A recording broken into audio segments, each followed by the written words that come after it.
Tony, talk about that for just a second. We got 2 minutes to go before we go to break here. Talk about how the 50s, in your perception and perspective, are way different than whatever you thought it was going to be. And now that you're through that transitional phase, the last 5 years you were just talking about, talk about that for a second.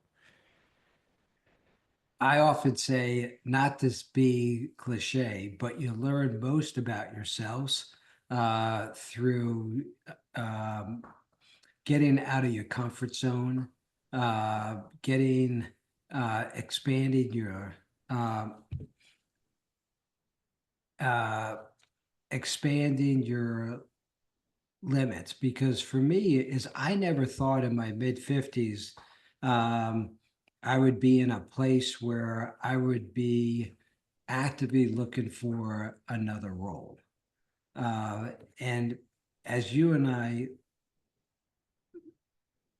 spoke about this prior, is the COVID pandemic has really made a lot of us pause, and it made me pause. But I think as we transition out of the COVID pandemic, I think people are transitioning more. And as people age, as people live longer, I think people in their 50s and 60s are going to transition into new roles, new actually jobs. And every time you transition, it brings in a little bit of anxiety. And so, walking through that would actually be a big help. Why do patients need to know the bang for their buck? What do they need to know about this? And why is it important for people to understand? Go ahead. Tom, is healthcare is changing so fast. As you and I have discussed in the past, in 1950, medical knowledge doubled every 50 years. Last year, medical knowledge doubled every 73 days. Every 73 days. In 2024, there were over 1.5 million peer-reviewed biomedical journal articles. And so the reason why I say that is because medicine is advancing so quickly. Artificial intelligence is going to change the way we educate medical students. It's going to change the way how we diagnose and treat. But just giving some people some perspective is how neurosurgery has really changed. When I trained in neurosurgery in the 1990s, it's very different today, 2024. And a lot of it really comes down to is the medical knowledge, medical technology is advancing so quickly. And in the surgical field, anytime you can prevent complications and enhance quality and patient outcomes, that's the most important.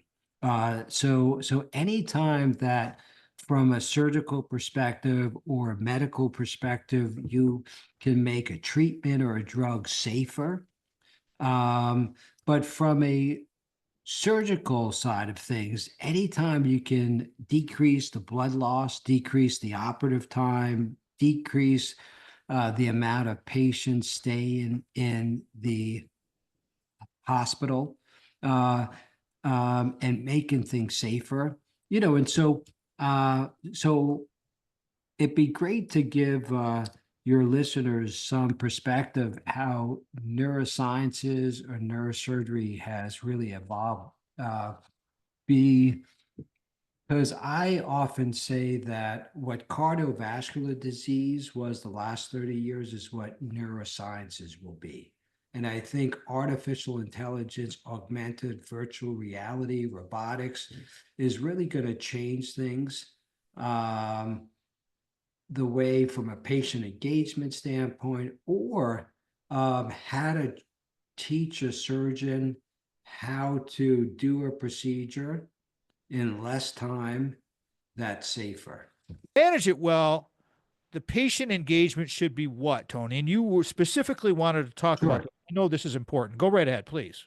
Yeah, I look at patient engagement in two ways. One is from an educational standpoint of how we can use augmented and virtual or mixed reality to explain a specific procedure to a patient that they're going to undergo. Because so from an education standpoint, but then secondly is how you can enhance the patient experience. Because again, healthcare is changing so quickly. Patients have choices. Patients want to have the best outcomes and the best experience.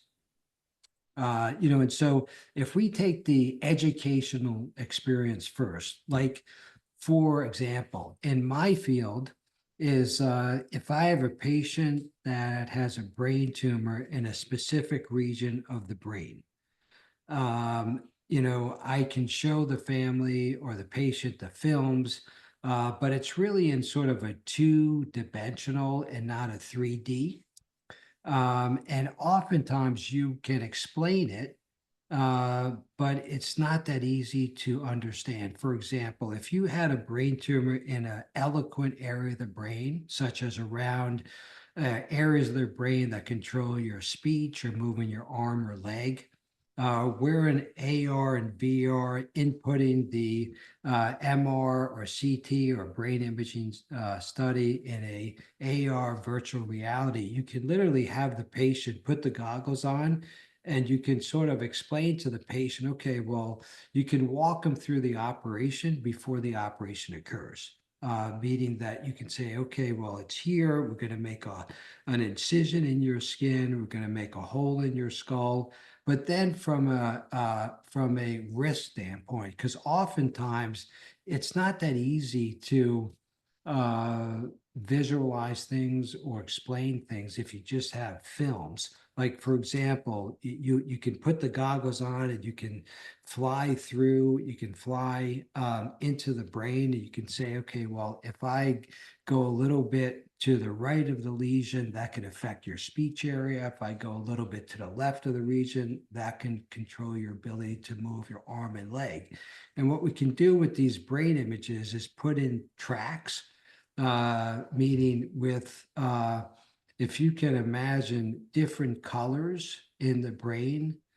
And so it allows you to enhance the education and really explain the benefits and risk of a specific procedure, because anytime you can enhance the learning is key. I love the education and the enhancing the patient experience thing. I just think that, well, it's not only making you as a physician a better physician, it's making a patient a more informed Mhm. consumer. And is it lowering the cost? Does it help with the cost? Or how does this? I don't know. Tell me. Yeah, I think from enhancing and from educating, it really, I'm not sure if it lowers the cost. Well, it lowers the cost in that if a complication occurs, sometimes the legal system and you get sued. And you and I've spoke about this in my lifetime. I've been doing this for 20 plus years. And every year I have an honest mistake or the disease is so devastating that I cannot help someone. So the things that keep me up at night are not the hundreds or thousands of patients that I treat that have a great outcome. It's the one or two every year that I make an honest mistake or the disease is so devastating I can't do nothing about it. I've been in practice for 20 years, so I have 40 patients out there that it's my fault. How would you like other people to get a hold of you? There are two ways. One, you can go to my website, findingpurposeavellino.com, or you can email me at findingpurpose37@gmail.com. What did you want to share with the listeners? Why is it important for them to understand what this is all about? So, besides using augmented or virtual or mixed reality for education patients, either education patients or education the surgeon is I think the experience is really important because in healthcare, having satisfied patients is absolutely extremely important. So I would not be surprised in the near future that AR and VR, as the technology, as the goggles get smaller, um, and people get more facile, and as the younger generation really likes this, using it as a patient experience, because if you can envision, you have an appointment with your physician in the clinic. Prior to the appointment, your physician sends you a web link. You put on the goggles. The goggles will show you how to get from your home to the office. So you're driving. It shows you where to park. It shows you where to walk into the various places to see him or her. And oftentimes, how many times do you go to a physician's office and get lost? Right? All Yeah, the time. you don't know where you are, right? So that's one. But also from a surgical perspective, just imagine, you see your surgeon, you actually book your operation. It could be a knee surgery, it could be an orthopedic surgery, it could be an ENT, it could be it could be any type of surgery. But just imagine the physician sends you a link, you put on the goggles with the link. Again, you're in your home. It shows you how to get to the hospital. Then it shows you where to walk, what elevators to take. Um, um, and then it shows you, and then it can also show you what the preoperative area looks like, what the postoperative area looks like, what a room looks like. Because I think what we need to, it comes down to that education, because knowing and decreasing the amount of uncertainty brings down the anxiety level.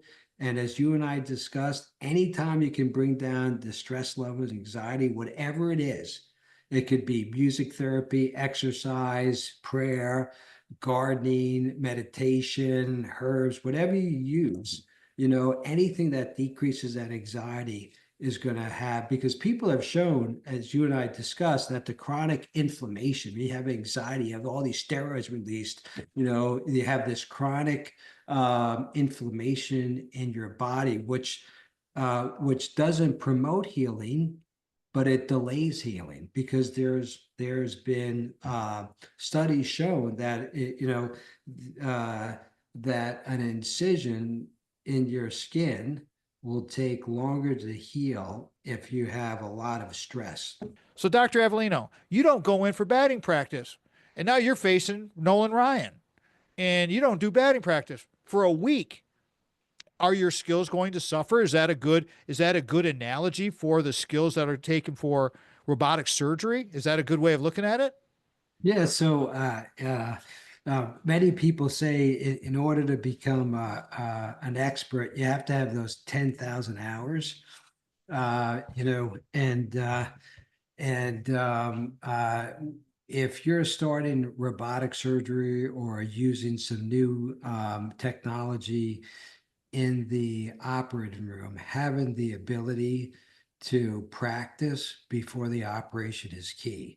And just getting back to AR and VR, uh, because if you're an athlete or you're a musician, before you play sport or before you participate in a musical event, you practice, right? If you're a musician, you have warm-up skills, people are practicing, getting warmed up. If you're a baseball player, you're throwing the ball. If you're a football player, you're throwing the ball. But in surgery, we don't have that.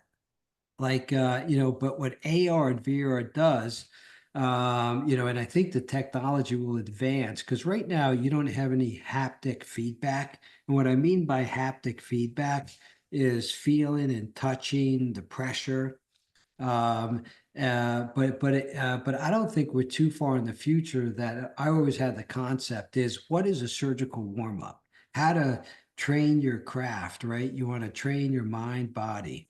And there must be a one, but what AR can do is a few things. One is prior to the operation, the day before, you can put on the goggles and you can see in a 3D where the tumor is or where the vascular malformation is. You can rotate the vessels around the brain. You can rotate the brain. So you actually know before going into where the critical structures are, and I think one is training your mind. I think just knowing, because in the 1990s, we had two-dimensional films. We couldn't do 3D rotations. If we had a brain aneurysm, which is an outpouching balloon of a blood vessel, and if it burst, that can cause an intracerebral hemorrhage or bleeding within the brain. And it would be nice if we knew where the critical structures were around the blood vessels. And now what AR and VR could do is you can train your mind. You can know, okay, if I'm going to get in there, I know that there's a vessel in the back of the aneurysm that I need to see. Give me 30-second takeaway to the listeners, and we're going to wrap. I would say that in order to perform at your best, you have to keep on learning. You have to keep on educating yourself because, like I said in the past, you have to train your body, you have to train your craft, you have to train your mind. Dr. Anthony Avellino is a great guy. He's just a wonderful, wonderful human being. I love doing these technology shows with Dr. Avellino. Patient engagement, AR, VR, increasing patient safety and improvement workflow. But the bottom line is, it's like decreasing everything, decreasing the amount of time it takes for you to be in the hospital, decreasing the amount of money that you have to spend, decreasing the amount of just pain that you're in, all of it. Just, I like lowering the bar when it comes to any of your healthcare needs. So that's what we do. Talking to Dr. Avellino.